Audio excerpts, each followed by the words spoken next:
¿Tienes un trastorno de la conducta alimentaria o sospechas que lo tienes? Hoy hablaremos del tema. Hola, bienvenidas a Nutrición que Libera, un programa en el que hablamos de bienestar fusionando medicina, nutrición y psicología, donde no nos centramos en el peso y les decimos adiós a las dietas. Bienvenidas. Bienvenidas y bienvenidos a este podcast quincenal Nutrición que Libera. Como pueden escuchar, tengo una faringitis, o sea, una infección en la garganta. No es COVID, afortunadamente, pero bueno, por eso me escucho de esta forma, pero sí soy yo, la doctora Iracema Vázquez, y hoy, como les puse en la introducción, tengo a alguien que admiro mucho, que sigo en redes, la conocí por redes sociales y estoy muy contenta de que ha aceptado mi invitación a participar en este podcast. Chantal Becerril, ¿cómo estás, Chantal? Muy bien, muchas gracias. Gracias, doctora. Muchas gracias por invitarme. Estoy muy contenta. Cuando me invitaste dije, bueno, qué placer. Me encanta lo que haces. Muchas gracias. Muchas gracias, Chantal. Y cuéntanos, ¿tú quién eres? ¿A qué te dedicas? Para que te conozca mi audiencia. Claro que sí, muchas gracias. Bueno, yo soy Chantal Becerril. Soy especialista en trastornos de la conducta alimentaria, pero si nos vamos un poquito más atrás, soy también gastrónoma. Tengo la licenciatura en gastronomía y me encanta hablar de antropología de la alimentación, todo lo que tenga que ver con la historia de cómo nosotros nos definimos a través de la comida también, ¿no? Y cómo surgió toda nuestra relación con la comida a través del tiempo. Y también soy nutrióloga y soy especialista, como ya dije, en trastornos de la conducta alimentaria. Me gusta mucho cocinar también y acercarme muchísimo al conocimiento a través, pues, de la alimentación. Interesante. Me encanta conocer mujeres como tú que están tratando trastornos de la conducta alimentaria desde este enfoque no centrado en el peso, porque creo que hace mucha falta. He conocido muchas personas que se dedican a esto, clínicas que lo hacen todavía desde este enfoque de soy especialista en trastornos alimentarios y en obesidad, ¿no? Entre comillas. Es ahí como que se me hace como conflictivo, ¿no? Porque finalmente están tratando a los dos espectros del peso como si fueran 12 trastornos, 12 enfermedades. Y bueno, pues ya hablaremos de por qué esto es conflictivo, ¿no? Sí. Bueno, pues me gustaría empezar preguntándote que nos contaras sobre ti, sobre si alguna vez has tenido problemas en tu relación con tu cuerpo o con tu alimentación. Claro que sí. Mira, yo la verdad es que yo creo que la comida y yo tenemos una historia también como todos, ¿no? Aprendemos a relacionarnos con la comida como aprendemos a relacionarnos con cualquier otra persona. O sea, la comida creo que es una relación también, así como la relación que tenemos con la madre, con el padre, ¿no? Con los hermanos. Incluso con otras mujeres, por ejemplo, ¿no? Yo sí creo que la comida y yo tenemos una historia porque yo cuando era adolescente tuve un trastorno en la conducta alimentaria, ¿no? Anorexia nervosa, que nunca me fue diagnosticado. Simplemente para mí era una manera de lidiar con una realidad, ¿no? Así era como yo lo tenía. Y sí, la verdad es que viéndolo hacia atrás, todo el tiempo lo único que pensaba era cómo se veía mi cuerpo, y entre más delgado mi cuerpo estaba, yo creía que era un día exitoso, era el día en que no comía absolutamente nada. Sucede que ya en un trasfondo mucho más, que he trabajado en terapia, por supuesto, entendí que mucho de esto, de mi relación con la comida que yo tenía, era justamente la relación con mi hogar y con mi familia. Y cómo para mí la comida significaba que, por ejemplo, me pusieran mucha atención mis papás, porque cuando ellos veían que yo no comía, ellos se preocupaban por mí, ¿sabes? Entonces, creo que de ahí se desarrollan muchas de las cuestiones emocionales que a mí después me afectan, ¿no? y cómo yo llevo mis relaciones interpersonales. Después de esto, por supuesto, me interesa mucho el campo me gustaba mucho el campo de la salud, pero también me gustaba la cuestión de la alimentación, y yo dentro de mí pensaba que si me volvía muy buena cocinando y le daba de comer a las personas, me iban a querer mucho. Entonces me meto a estudiar gastronomía y me encanta toda esta cuestión de antropología de la alimentación, justamente saber qué comían antes de la era moderna y cómo era toda esta interacción. Me cambio de país y estando aquí en Estados Unidos es cuando me diagnostican justamente mis cuestiones de trastornos de la conducta alimentaria, a la par de estar estudiando nutrición. Pero esta nutrición que tú sabes cómo se enseña en la academia, pues pesocentrista. Entonces yo sentía que había algo ahí que no hacía sentido, porque a la par de que yo estaba aprendiendo que el déficit calórico era algo como a lo que todos tendríamos que estar sometidos para prevenir otras cosas, lo cual, sabes,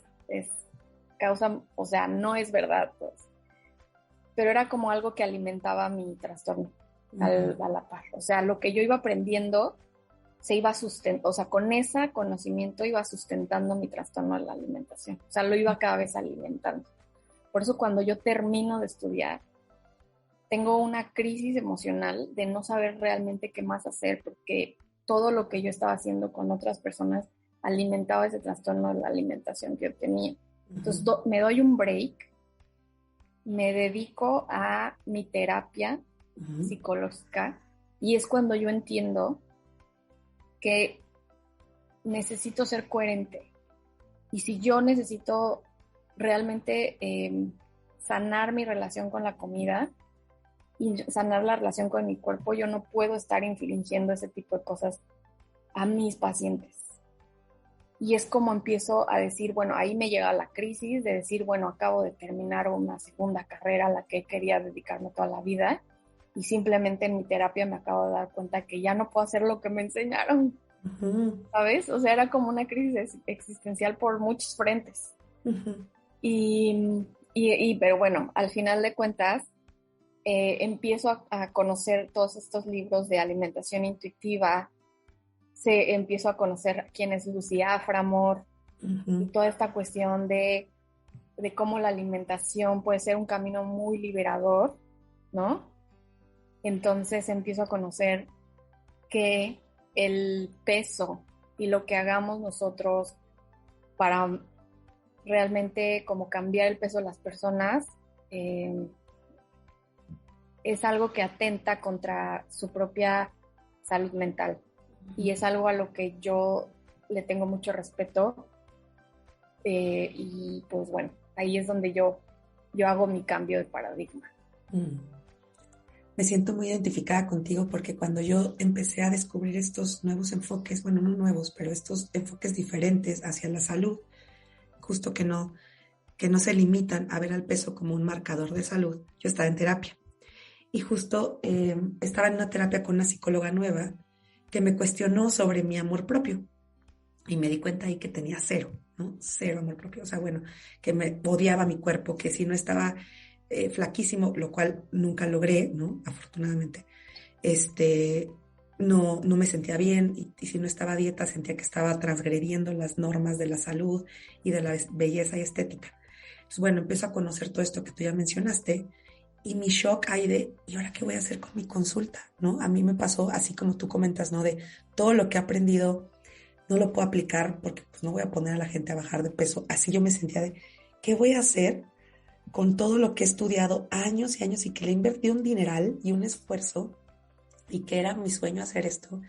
¿Cómo le voy a hacer? Y afortunadamente en terapia con esta psicóloga que yo le agradezco mucho cómo me fue llevando de la mano, pues fui planeando qué iba a hacer, ¿no? Cómo le iba a hacer para hacer la transición.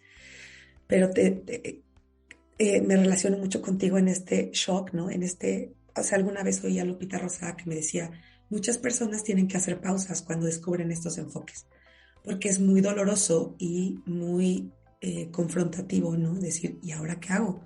¿No? O sea, todo lo que he estado viendo es diferente. Y justo te iba a preguntar cómo fue tu educación en la carrera con relación al peso de alimentación y tus primeros años ejerciendo, que ya nos contestaste un poco, ¿no? Porque pues era centrado en el peso, ¿no? Sí, completamente pesocentrista. O sea, realmente había clases que yo tomé que eran una oda al índice de masa corporal, así tal cual. O sea, era o sea, de verdad la vida era una alegoría al índice de masa corporal y entonces te empezaban a decir que el índice de masa corporal había sido una herramienta que había cambiado casi que la historia de la medicina, ¿no? O sea, que se podía hacer que podía ser un parteaguas, o podíamos tomarlo como un parteaguas, y que realmente el peso era un factor simplemente que podías modificar, ¿no? En esta, no sé, ¿sabes? Como que me suena, ahora lo recuerdo y recuerdo esas clases. Digo, todavía hay clases que recuerdo con mucho cariño, que sí me quedan como muy, sí, como muy grabadas de cuestiones muy bonitas, pero justo estas clases que hablaban de cómo el peso, de que tú eras prácticamente un trabajador, que lo que iba a hacer saliendo de la carrera iba a ser modificar el peso de una población completa y que podías hacer un agente de cambio para ver a todos comiendo perfecto, comiendo lo mismo y haciendo que todos hicieran ejercicio. O sea, no se hablaba, o se hablaba muy poco y la verdad es que muy superficialmente acerca de condicionantes sociales. Uh-huh. Sí se hablaba de cómo los estratos sociales, y sí se hablaba de este tipo de cuestiones como, pues no sé, como por ejemplo las variaciones genéticas se daban de poblaciones a poblaciones, ¿no? Pero y ya, Uh-huh. no se hablaba de más. O sea, a mí nunca me dijeron como por ejemplo que me iba a topar con pared si yo iba, por ejemplo, a una comunidad, no sé, indígena, por ejemplo, una comunidad de estratos mucho más pobres aquí en Estados Unidos, y les ibas a llegar a decir, pues lo que necesitas es comer mejor, necesitas comerte una ensalada por lo menos al día. Uh-huh. Estás hablando, si yo tengo 2 trabajos, no tengo tiempo para eso, no me alcanza, ¿sabes? Ese tipo de cosas, o sea, como que eso nunca nadie me lo explicó en la carrera. Y para nosotros era como, no, pues es muy fácil, tú tienes que llegar a educarlos para que coman mejor. Cuando lo demás era completamente invisible, pues sí, era como, hasta cierto punto, un poco miope, ¿no? Claro, claro. Incluso acá, bueno, yo que estoy en México, yo veo las políticas de salud pública, ¿no? En las que, como tú dices, forzan a las personas a buscar alimentaciones con carnes magras, verduras frescas y demás. Y hay comunidades donde pues eso no llega, ¿no? O sea, pues no va a llegar, lo que llega son los productos ultraprocesados, súper satanizados, ¿no? Y bueno, pues es lo que pueden comer, ¿no? Y es de ponte a hacer ejercicio, ajá, pero me asaltan de aquí a que vaya al parque, ¿no? Entonces, pues, ¿cómo es que me pongo a hacer ejercicio o no tengo tiempo? Y justo como tú comentas, esas cosas no te las enseñan en la carrera. Yo hasta que no empecé a meterme en este mundo que jamás imaginé que rozara temas de feminismo, de conductas sociales, o sea, de verdad jamás me lo imaginé, ¿no? No sabía lo que me estaba metiendo, ahora lo disfruto mucho, pero no lo sabía, pues no lo vi, o sea, de verdad no lo veía. Yo decía, claro que una población puede ser saludable si lo desea. Y yo estaba, bueno, cegadísima con mi privilegio, ¿no? De mi escuela Claro. privilegiada, mi educación privilegiada, creada por el patriarcado. Entonces pues, yo decía, pues claro, todos pueden ser saludables si quieren, si les dan los medicamentos acá en el servicio de salud, ¿por qué no se los ponen? Y bueno, ya con lo que tú eres experta también, ahora he estado estudiando, por ejemplo, trauma y diabetes, ¿no? Cómo el vivir experiencias de trauma evita que los pacientes sigan tratamientos, pero yo no veía eso, o sea, no quieren, Claro. no se esfuerzan, ¿no? Sí, es que es como es un choque de realidad increíble. O sea, como que es como, ¿sabes? Como que de repente pienso, es como si hubiéramos estudiado física, ¿no? La licenciatura en física, y de repente te gradúas, te quieres comer el mundo, ¿no? Quieres ser el próximo Stephen Hawking o lo que sea, y de repente te vas de campo un día y te das cuenta que las leyes de la física nada más le aplican a, no sé, en ciertas horas del día, por ejemplo, ¿no? De repente las leyes de la física de 5 de la mañana a 2 de la tarde no aplican. Y entonces como dices, bueno, y entonces, o sea, a mí me dijeron en la carrera que las leyes de la física son inamovibles, ¿no? ¿Cómo le hago entonces ahora? Casi que fue algo así, un poco lo que estamos platicando, ¿no? Que se mueve muchísimo la base de lo que aprendes en la academia, y por eso yo de pronto también a veces digo que no todo lo que se aprende en academia o está academizado es conocimiento, porque mucho de lo que conoces fuera de ahí es lo que a veces te marca más, la verdad. Cierto. Y justo ahorita quisiera preguntarte, tú como experta en trastornos de la conducta alimentaria, ¿cuál sería tu definición? Evidentemente tenemos la definición del DSM-5 y ahí podemos todos no todos, pero podemos ir a recurrir a leerla o en libros de trastornos de la conducta alimentaria, pero tú en tu experiencia, en la manera en la que ya te has formado fuera de estos enfoques tan cuadrados, ¿cómo definirías por qué se desarrollan estos trastornos? Claro. Yo la verdad yo pienso que los trastornos de la conducta alimentaria son mecanismos de afrontamiento y mecanismos de disociación. El afrontamiento de cosas que nos desbordan, que no sabemos cómo afrontar, como tal lo digo, y esto habla de trauma, justamente. Cuando yo les explico a mis pacientes qué es un trauma, que no es un trauma específicamente vivir en tiempos de guerra o que haya explotado un volcán cerca de tu casa, sino que es algo que te desbordó en ese momento y que no supiste cómo manejarlo. O sea, puede ser tan básico como que estabas en el recreo en primer año de primaria y que alguien llegó y te arrebató el sándwich. Eso puede llegar a ser un trauma y puede llegar a definir muchísima de tu relación con la comida, ¿no? Los trastornos de la conducta alimentaria son estos mecanismos de afrontamiento o de disociación también, de tratar de ignorar un poco aquellas cosas que duelen y que no sabemos cómo encarar.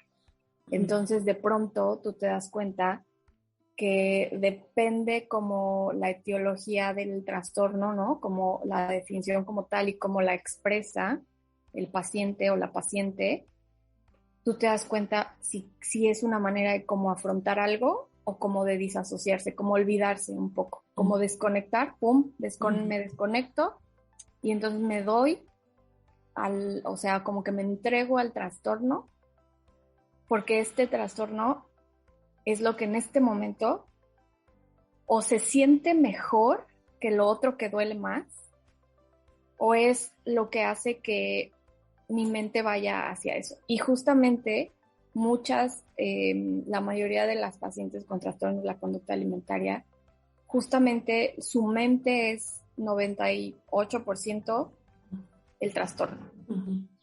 Porque es una manera de como olvidar un poco otras cosas que están ahí latentes, ¿no? Y que no saben cómo mirarlas. Creo que es un poco eso lo que yo podría definir, ¿sabes? Como los Claro, me gusta mucho.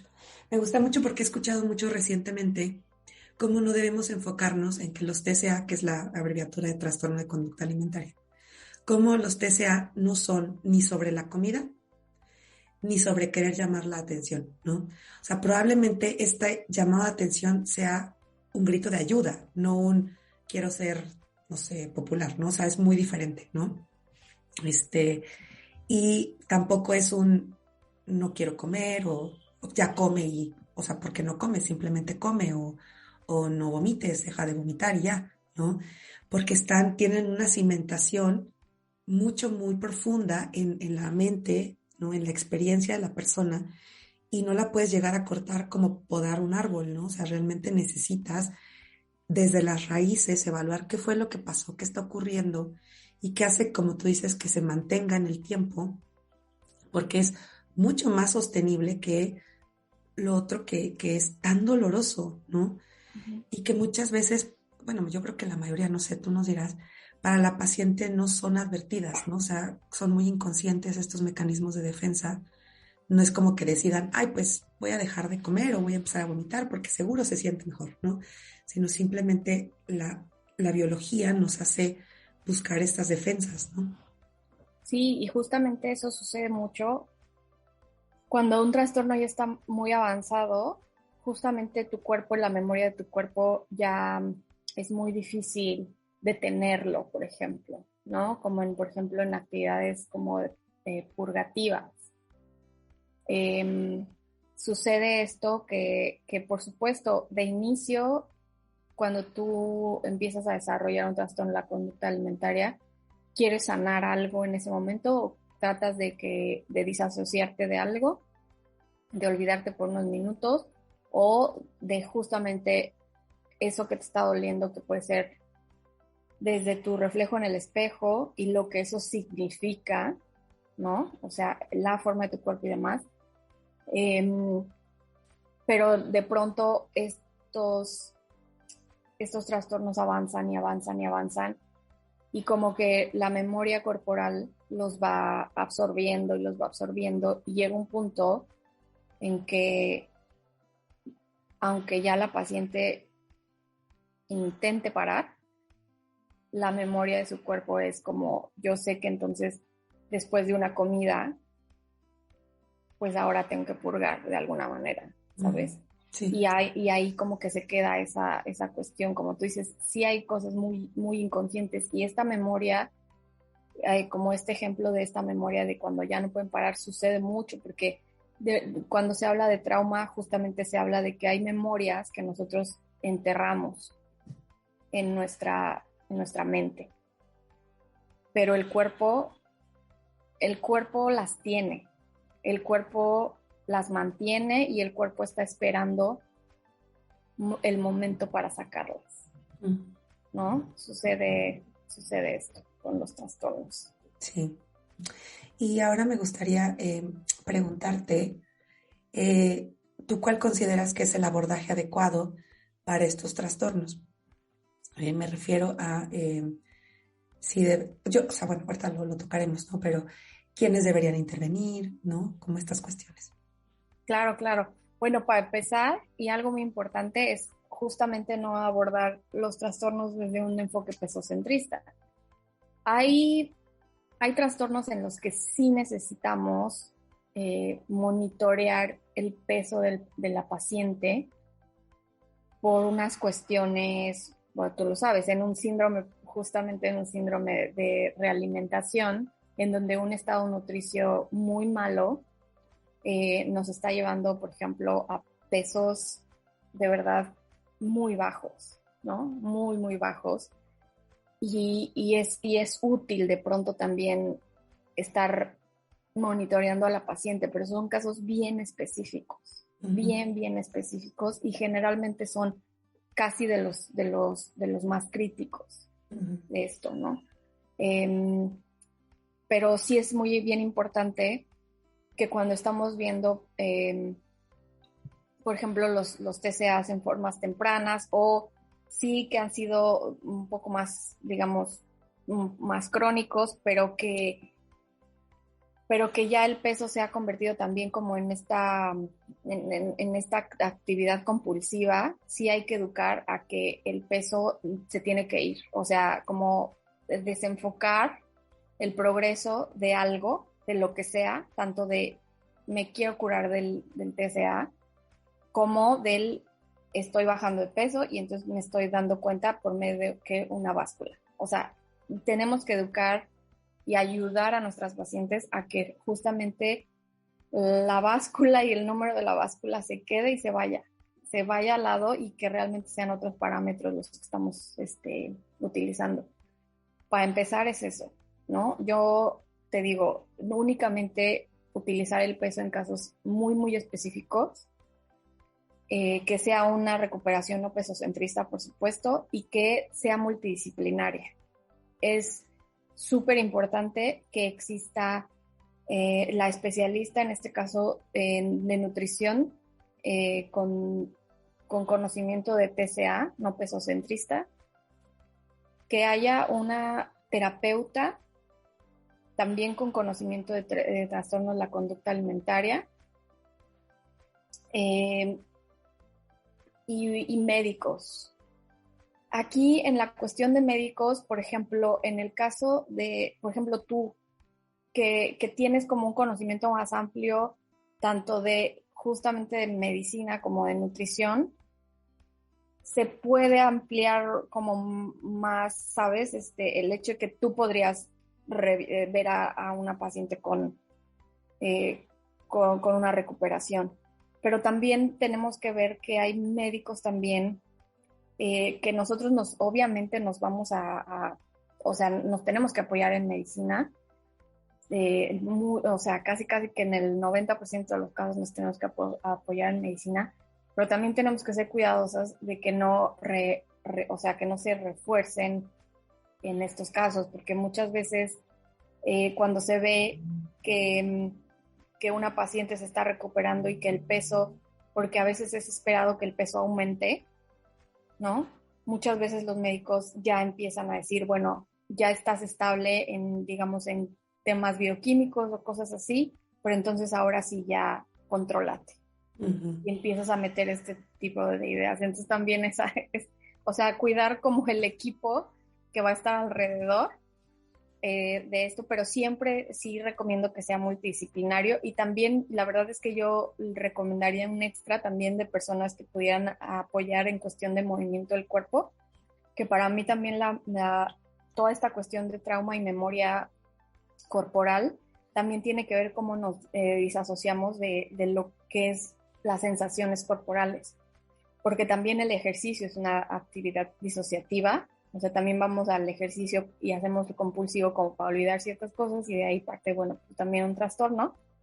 Pero también es importante que haya alguien que te ayude, como sabes, como a reconectar con tu cuerpo en cuestión de movimiento, ¿sabes? Porque muchas veces lo que sucede es que las sensaciones que tenemos corporales, cuando escondemos nuestro cuerpo, cuando no estamos bien con nuestro cuerpo y así, como que cortamos esas sensaciones.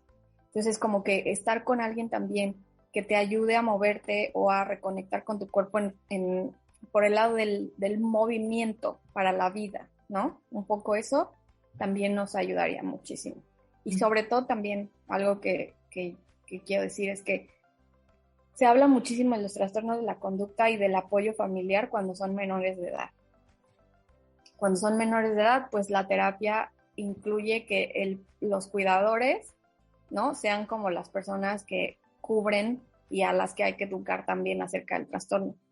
Pero yo no dejaría nada más que sea cuando son los menores de edad, y yo involucraría también en los trastornos, si ya son mayores de edad, creo que las personas más cercanas a la paciente, ya sea pareja, hijos, amigas o incluso pues los padres, o sea, pero sí el apoyo familiar ahí es súper importante también. Esto último que dices me parece clave en adultos. Yo veo adultos, yo no veo adolescentes y niños, y veo muchas pacientes, sobre todo mujeres, que en sus casas se vuelve bien conflictivo porque la mamá está a dieta o la pareja está a dieta, ¿no? O están teniendo conductas restrictivas o no reconocen que hay una enfermedad, ¿no? Entonces es bien difícil para la paciente, ¿no? Ya que se tiene que desenvolver como adulta, sentirse limitada en su casa, ¿no? Entonces, bueno, me gusta mucho esto que dices, porque sí creo que el involucrar a la familia en cualquier etapa de la vida va a Sí. ser benéfico para las pacientes, ¿no? Sí. Qué padre. Ahora me gustaría preguntarte si eres partidaria de la recuperación total o no. Hay como estos dos grandes polos, quien dice que son enfermedades crónicas que simplemente como que dejan de estar activas y de repente pueden volver a surgir. Y hay quien dice, no, recuperación total y si vuelve a aparecer es otro trastorno. ¿Tú qué dirías? Sí, es una pregunta difícil, tricky. Fíjate que yo sí creo que la recuperación total es posible, pero también creo que como que la salud también es dinámica. O sea, la salud para empezar, la salud para mí es un espectro, ¿no?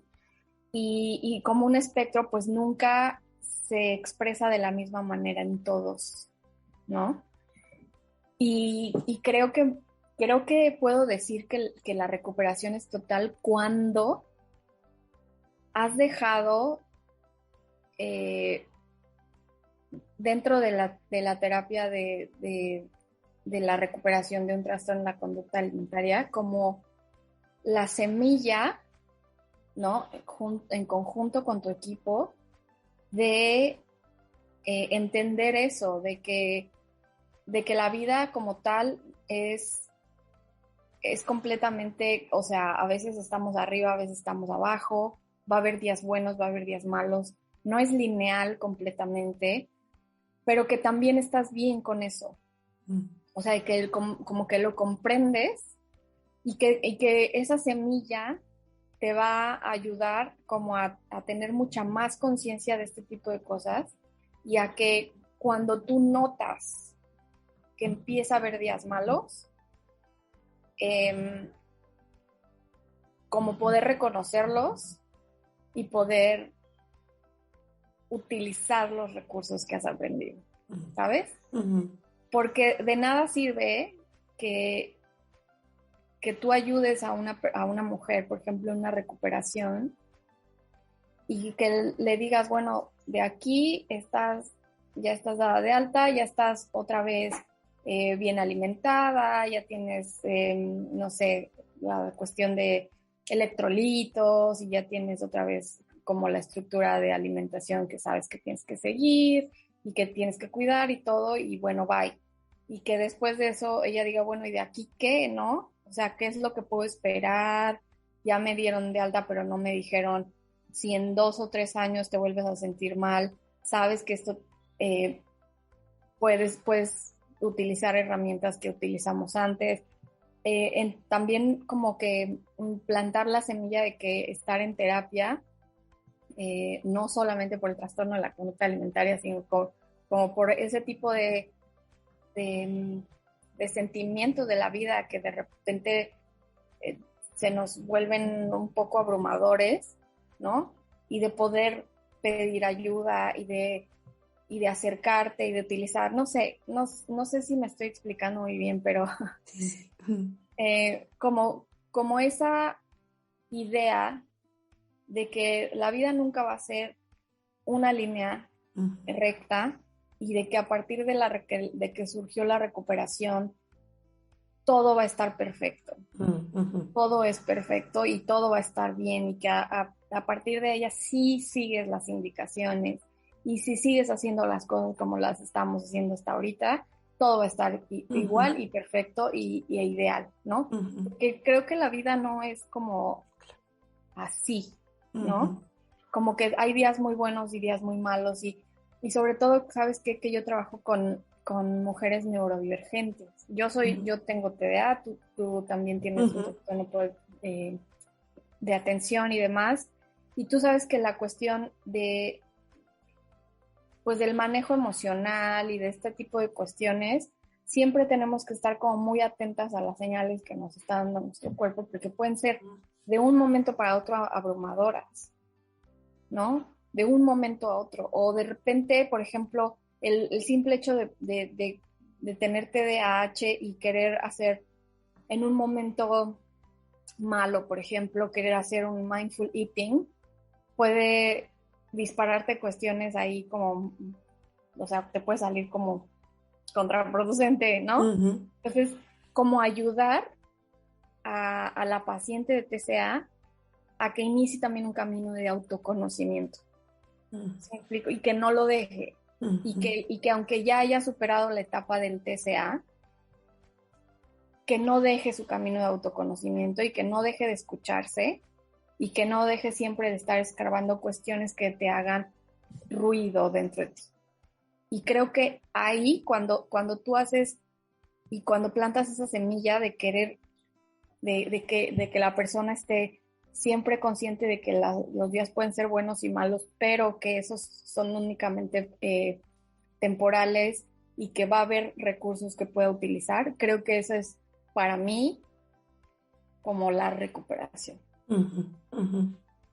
Me gusta mucho. Sí, Sí, me gusta cómo lo defines. Esto de que la salud no es plana, ¿no? No es como una meta a la que se llega en la vida y ya te quedas ahí. Y me recuerda a los pacientes con trastornos metabólicos, ¿no? Ejemplo, resistencia a la insulina. Van conmigo, ya no quieren hacer dietas, pero les preocupa resistencia a la insulina y me dicen, pero yo no quiero, o sea, solo quiero estar sana, ¿no? Puedo ya no hacer dietas, pero quiero estar sana. Y siempre les manejo esto de, pues podemos lograr que tus laboratorios estén lo más normales posibles, pero eso no garantiza que ya nunca más se vayan a disparar, ¿no? Los niveles de glucosa, los niveles de insulina, porque justo la salud es algo inestable, ¿no? Y la verdad es que en este medio sistema de salud salutista, ¿no? Entender esto de que no es estable es bien difícil, porque lo que nos dice cultura de dieta es, claro que lo vas a lograr, ¿no? Claro que vas a lograr estar en una planicie de felicidad, libre de, o sea, si como tú dijiste, ¿no? Si como adecuadamente, si sigo las instrucciones y demás, pues nada me va a pasar. Yo luego les digo a los pacientes, en una de esas ni te mueres, ¿no? O sea, si sigues todas las instrucciones, ¿no? Entonces creo que la recuperación de TCA es muy parecido, ¿no? Si tú crees que ya nunca más te va a pasar nada a nivel emocional o a nivel físico, pues caes en una trampa grande, ¿no? Porque claro que va a pasar y no es que hiciste nada malo, ¿no? Te puedes enfermar de cualquier otra cosa, tanto emocional como físico, psicológico, ¿no? Y no quiere decir que hiciste algo malo, quiere decir que estás viviendo, ¿no? Y que así es la vida, las enfermedades pues se presentan en todas las edades, en todos los grupos socioeconómicos, en las personas que hacen el bien y que hacen el mal, pero esto es bien difícil de entender muchas veces cuando lo que nos han repetido hasta el cansancio es, sí lo vas a lograr, vas a ver que si le echas ganas y comes bien y no sé, eres súper espiritual y demás, que claro que son cosas que suman, no estoy diciendo que no claro, las debas de hacer, sí suman, pero no son el camino hacia ya no tengo ninguna enfermedad, ¿no? Totalmente, sí, es que la vida no es así, o sea, y no es tu culpa si un día, o sea, si un día vas caminando, te doblas el tobillo y algo te sucede, es como, uy, es que no hubiera hecho diferente, no hubiera ido por esa banqueta, no hubiera, o sea, eso ya no ayuda y no sirve, sino simplemente es como, bueno, ¿qué hago para estar mejor? Pero de ahí a tener las culpas por como también pacientes que tienen estas cuestiones endocrinas y cosas así, de repente cuando empiezan a tener algún pico de algo, alguna crisis de alguna situación que tengan, la culpa es, o sea, abrumadora. Y como que yo digo, no, es que, o sea, claro, hay que cuidar nuestra salud. Porque muchas veces, no sé si a ti te ha pasado, Doc, que te dicen es que entonces la salud a dónde queda, ¿no? Cuando hablas claro. de no dietas y cosas así, la salud, no, es que la salud es importante, pero la búsqueda incansable y obsesiva de buscar la salud te quita la salud y es una paradoja. Y entonces tienes que entender que las cosas de la vida van a seguir sucediendo, así te tomes diario un té de matcha y un smoothie de espirulina azul. La vida va a seguir teniendo un curso que también es, no todo va a estar en tus manos, ¿no? Sí, sí. Sí. Ahora te quisiera preguntar, y ya lo hablamos un poco, pero ¿qué piensas de estos enfoques de recuperación de trastornos de TCA que se enfocan en el peso? Digo, ya lo tocamos un poquito, pero ¿tú qué pensarías al respecto? Y es que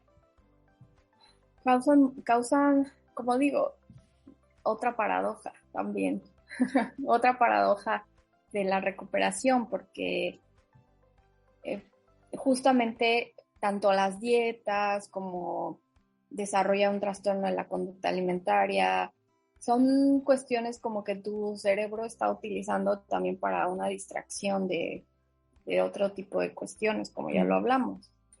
Entonces creo que el peso en la recuperación es eso, nada más es una distracción, es estacionarte en algo, es crear expectativas, ¿sabes? Como justo esto, como crear expectativas a alguien. O sea, yo, por ejemplo, cuando tengo pacientes que van a empezar a intentar la alimentación intuitiva y me dicen, ¿con esto voy a bajar o voy a subir de peso? Y les digo, es que no sé. Y tampoco te puedo prometer que no lo vas a bajar, que no vas a bajar o que no vas a subir. Pero quiero que entiendas que justamente ese es el punto y ese es el meollo, ¿no? Que si tú estás ahorita en este punto en donde quieres intentar algo porque has estado, digamos, con un grillete toda la vida, que son las dietas y control de peso y ese tipo de cosas que nos han dicho, creo que también como que sentar expectativas es también irreal. No puedes trabajar con una paciente poniendo expectativas que no sabes si vas a lograr. Entonces es súper dañino. Claro. ¿No? Sí. Creo que es más bien como otro tipo de cuestiones las que se notan y que son más importantes. Al final creo que el peso en la recuperación para mí es como un distractor, como ya te dije, únicamente en casos muy específicos se utiliza, pero nada más. Sí, sí. Aquí me gustaría decir, si hay profesionales de la salud escuchando, pues que no digan esta frase, ¿no? Que puede ser muy peligrosa de, no te preocupes, alguna vez lo escuché de un médico, no te preocupes, no te vamos a engordar, ¿no? Como si fuera algo malo que la paciente cambie en el espectro del peso, ¿no? Entonces, como tú dices, prometerle a una persona que se va a recuperar, pero se va a caer en cierto peso, o que va a hacer alimentación intuitiva y va a bajar de peso, es súper peligroso, ¿no? Sí, como Porque no hay una manera. vez hice algún post de Instagram acerca de justamente esto, de que cuando estás en la fase de recuperación del TCA y empiezas a ayudarle a la paciente y ella está con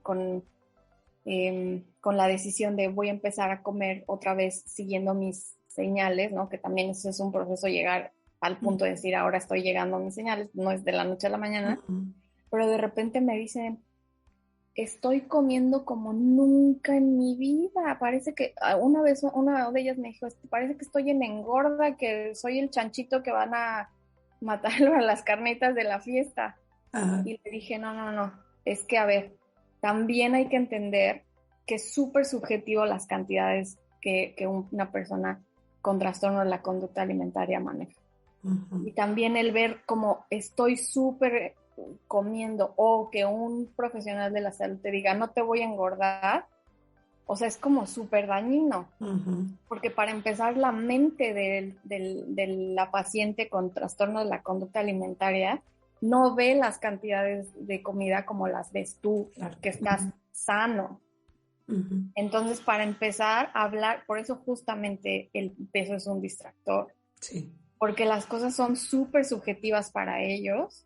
Y si tú estás viendo las cosas de una manera y se las dices como tú las estás viendo nada más, no estás ayudando. O sea, de verdad, a veces decirles, entre comidas te vas a comer 2 galletas Marías, para ellos, o sea, y tú decir, es que 2 galletas Marías es nada. Y para ellos comerse 2 galletas Marías, les parece que están comiendo todo el pavo de Navidad. Entonces, hablar como de ese tipo de cosas creo que es inútil y dos, no estamos ayudando. Claro, claro. Incluso también esto creo que es importante que lo entienda también la familia, ¿no? Esto de las cantidades que tú hablas de la percepción, porque me ha tocado en pacientes en recuperación que le dicen, ¿y te vas a comer todo eso? O sea, con un juicio, ¿no? Con una Uh-huh. asombro, ¿no? Y sé que no lo hacen con mala intención, son comentarios que estamos acostumbrados a hacer, que no es que sea bueno, pero bueno, pero que sepan que pueden también causar daño, ¿no? Porque la paciente entonces se cuestiona, híjole, entonces si yo lo estoy viendo gigante y esta persona lo ve gigante, debe ser enorme, entonces mejor no me lo como, ¿no? Claro, claro. Muy Sí, es bien. cierto. Ahora, si no estamos midiendo el peso, que bueno, no lo vamos a hacer, ¿cómo vamos sabiendo si una paciente se está recuperando o ya está recuperada o ahí va? Uf. Híjole, pues por eso es importante que haya multidisciplina aquí, porque cada uno de nosotros nos enfocamos en diferentes parámetros que vamos viendo. Tenemos que conocer a la persona bien, ¿no? Yo siempre les digo a los profesionales de salud con los que trabajo que hay que escuchar mucho a los pacientes, o sea, de verdad hay a veces que yo me aviento, digo, ya tú ya ahora ya me estás conociendo, es que no me para la boca, pero hay veces que me estoy 2 horas con una paciente porque realmente hay que conocer muchísimo a un paciente con TCA, porque es bien importante que conozcamos, híjole, hasta cómo se expresa de eso, Uh-huh. porque justamente la paciente te va a decir cómo se siente. Uh-huh. Y entonces los parámetros que tomamos son, pues no sé, por ejemplo, en mi caso, qué tantas veces o cómo nos estamos obsesionando con la comida, Uh-huh. la energía que vamos teniendo día a día, que vamos recuperando nuestras actividades, que ya no comer o no comer, o el hambre o no tener hambre y ese tipo de cosas nos consumen los pensamientos, que podemos retarnos de pronto con algunas ciertos alimentos que antes no podíamos ni siquiera ver o oler, porque también acuérdense que el trastorno, como siendo un trastorno mental, también afecta la cuestión organoléptica. Uh-huh. Otra cuestión también, sucede mucho que, por ejemplo, que una paciente disfrute de manera espontánea la comida. Uh-huh. O sea, es como, ¿sabes? Hay libros que dicen que es como el ultimate goal de la recuperación o como el objetivo, digamos, más alto, que una persona pueda tener placer de manera espontánea con alimentos, ¿no? O sea, que tú vayas por la calle caminando y de repente pase el chico de los elotes y que digas, pues me lo doy, ¿no? Uh-huh. Cosa que no hacías antes, que tiene muchos años que no oyas a una persona con los elotes pasar y que te lo comes y que lo estás disfrutando, Uh-huh. sin pensar absolutamente qué comiste hoy, no vas a comer mañana. O sea, ¿sabes? Como esta cuestión de el placer espontáneo hacia la comida regresa y puede suceder. Digo, yo sé que se oye como una utopía, ¿no? Pero creo que también cada caso es como diferente. Pero en mi caso son como estos pequeños retos, poderte sentar, socializar con las personas, ya no estar con ansiedad social de no voy a poder ir con esta persona porque me van a invitar a comer esto, o si voy a la boda, va a haber una mesa de dulces y entonces, ¿qué voy a hacer? Y entonces, ¿sabes? Como que hay muchos parámetros a observar y a tomar en cuenta. Uh-huh. Sí, es un poco difícil. Claro, claro. Sí. Claro, pero me gusta mucho esto de que hay que escuchar, ¿no? Tanto como familiar como tratante, ¿no? Escuchar muy bien la forma en que la paciente se expresa acerca de la comida de su cuerpo y de incluso la comida del cuerpo de otros, nos van como dando guía de cómo va, ¿no? El tratamiento, ¿no? Sí, Y, sí, sí. Y yo entiendo, a veces es súper complicado decirle a una persona, pues, bye, ¿no? Ya te puedes ir, ya estás lista, ¿no? Pero creo que, bueno, en mi caso, por ejemplo, lo hago como un trabajo conjunto, ¿no? Nunca corro a nadie de la consulta, así de, bueno, pues vaya, te vas y espero que seas muy feliz, pero tampoco me gusta eternalizar a la gente, ¿no? De que, pues, ya sean dependientes de mi tratamiento. Pero bueno, hay muchas, o sea, que sepan que hay muchos indicadores, como tú lo has estado mencionando, Chantal, de cosas que puedes ir notando para decir, mira, voy por buen camino. Y que siempre, siempre el camino de la recuperación, como sale las gráficas en Instagram, es totalmente arbitrario, a veces arriba, a veces abajo, ¿no? O sea, no es plano hacia arriba, pero pues que la tendencia sea hacia estar cada vez mejor, ¿no? Claro, claro. Y me gustaría que nos dijeras, ya sabemos que atiendes pacientes con trastornos de la conducta alimentaria, pero ¿qué tipo de personas se pueden acercar a ti? Claro. Pues mira, yo trabajo de manera independiente. Soy proveedor de la salud, no, bueno, profesional de salud de manera independiente, pero también trabajo con la colectiva feminista Achicopaladas. Achicopaladas es una colectiva feminista mexicana.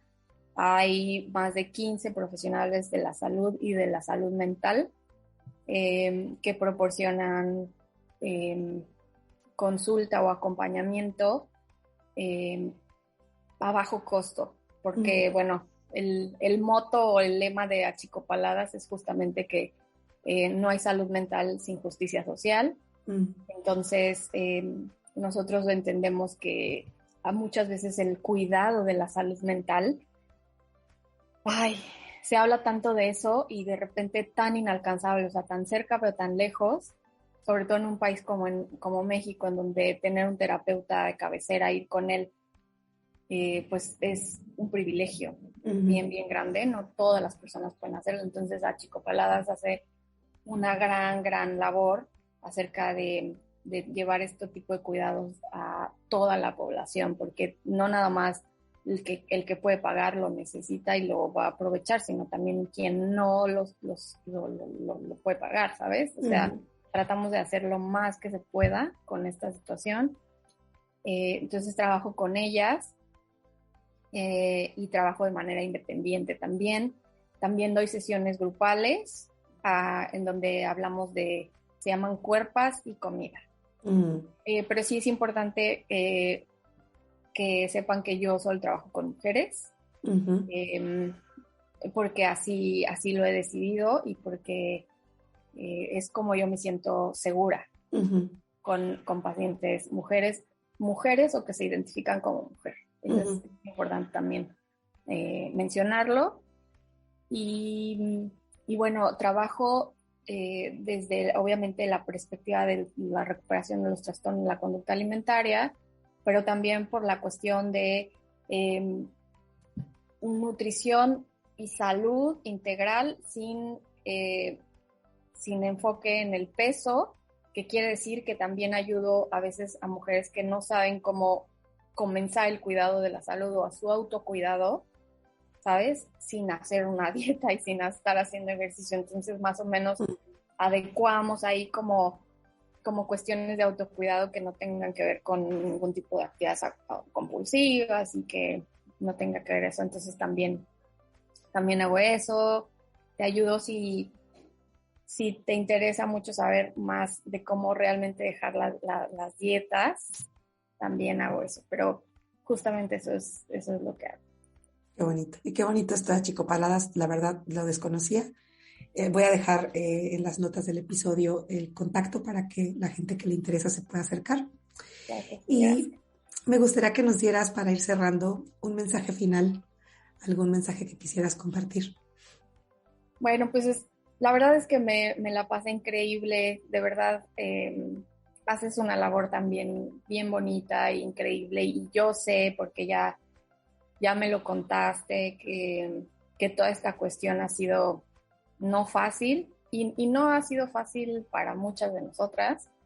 Como yo te decía, tomaste un estandarte y lo levantaste y dijiste, pues lo llevaré a donde quiera que vaya, y eso a veces no está bien visto en hacer en una mujer y sobre todo en una mujer médica, Ujú.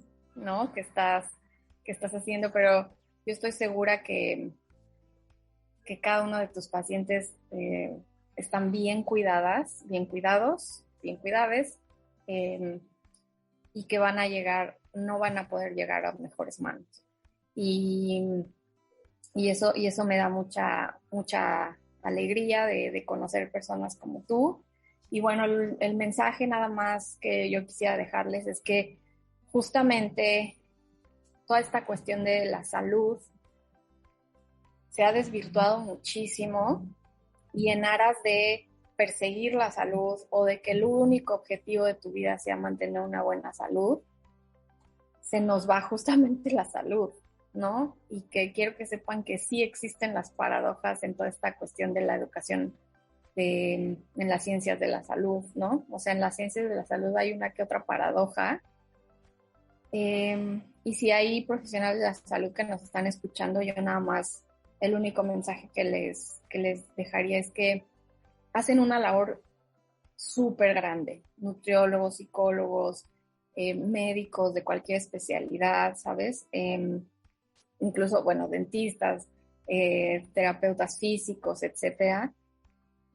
Pero yo creo que hay que también hacer un poco como de introspección y mirar a la realidad a los ojos de que antropológicamente somos diversos. Desde que el primer hombre se puso de pie, existe la diversidad corporal. No es una mentira. Las mujeres, aquellas nodrizas que amamantaban 14 o 15 niños porque eran niños que de pronto mujeres en los partos morían y que estas mujeres tenían que cuidarlos, eran mujeres de cuerpos grandes y eran mujeres que le dieron esta oportunidad a la humanidad y fueron mujeres que eran completamente respetadas y cuidadas, y hombres también con dimensiones diferentes a las que nos están vendiendo ahorita, que es la única manera en que podemos tener salud. Que miremos de verdad los anales de la historia y veamos la realidad, y que todos, todas y todes, independientemente de nuestro tamaño, merecemos un trato digno, y que dignificar sea parte como de nuestra práctica diaria de salud, y que no aceptemos menos cuando somos pacientes. De verdad, es importante crear esta cultura de la dignificación. Y nada, te agradezco muchísimo la plática, el tiempo, tu paciencia, todo. Muchísimas gracias. Ay, yo agradezco mucho tus palabras, de verdad, qué linda eres con tu manera de hablar. Me imagino que tus pacientes deben de estar súper a gusto contigo, tienes una calidez que se detecta fácilmente en tus palabras y bueno, ya que estamos aquí, yo que la estoy viendo, ¿no? De su manera de expresarse. Entonces te agradezco mucho la invitación y ya por último, dinos, ¿dónde podemos encontrarte? Gracias, sí, bueno, estoy en Instagram y en Facebook, me pueden encontrar como shan.nutri.antifa, porque creo que todos llevamos un pequeño fascista dentro de nosotros. Entonces hay que combatir esto, tanto en Instagram como en Facebook. Y acabo de abrir mi TikTok, en donde voy a empezar a contar historias de terror de la cultura de dietas. Entonces, también con el mismo nombre. También me encuentran en el directorio de Achicopaladas. Pueden ir a la página de Achicopaladas tanto en Facebook como en Instagram, y no nada más conmigo, sino con cualquiera de nuestras otras profesionales de la salud mental. Tenemos terapeuta física, tenemos sexóloga, y todas trabajamos con este enfoque de feminismo, bueno, de perspectiva de género y dignificación, justamente. Entonces, bueno, pues son bienvenidos todos. Interesante. Muy bien, muy bien. Pues entonces dejaré todas estas ligas donde pueden encontrar a Chantal para que vayan a su consulta, para que platiquen con ella. Y pues finalmente pues ya vamos a cerrar el episodio despidiéndonos. Te deseo que tengas una muy bonita práctica como la has tenido hasta ahorita. Y pues yo me despido de todos ustedes deseando que en este episodio hayas encontrado respuestas a dudas que has tenido. Te invito a visitar mi página www.nutricionquelibera.com, donde hay tienda y puedes pedir consulta, a seguirme en mis redes sociales, Nutrióloga que Libera. Y también recuerda que colaboro con el Instituto de Psicoalimentación. En psicoalimentación.com/Iracema puedes hacer una cita en línea. Nos vemos. Nutrición que Libera, un programa en el que hablamos de bienestar fusionando medicina, nutrición y psicología, donde no nos centramos en el peso y les decimos adiós a las dietas.